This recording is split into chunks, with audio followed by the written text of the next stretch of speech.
Аха.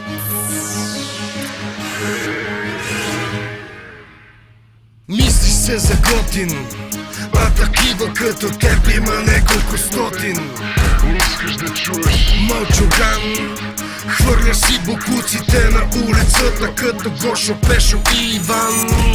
София, мърсотия, дупки на всеки ъгъл, на който завия. Да еба аз, тоя преход вековен, да ни лъжат вече стана номер редовен. Вярвам в Бог, но и този ден е дъждовен. Казвам истината, те ме гледат, все едно съм виновен.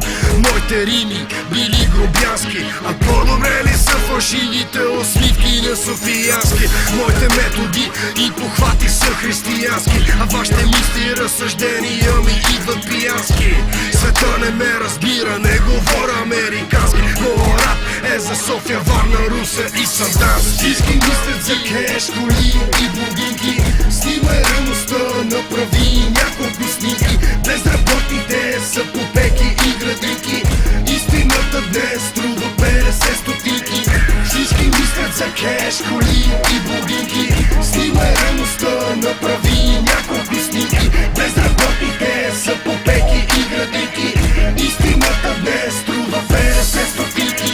Писна ми читове, писна ми да ни сочите с пръст като най-лошите типове.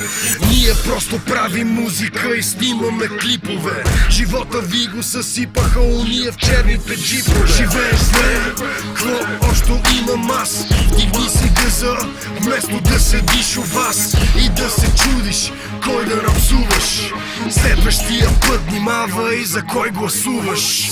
Писта ми да слушам псевдопатриоти, политици, молетици, едни и същи мафиоти. Та система нема да заработи, докато над нас, брати, има идиоти. 2000 години след Христа още не разбраха дефиницията на любовта. Виждам хората, алчността и завистта и най-лошото, бедността на ума. Всички мислят за кеш, коли и блондинки. Снимай реалността, направи няколко снимки. Безработни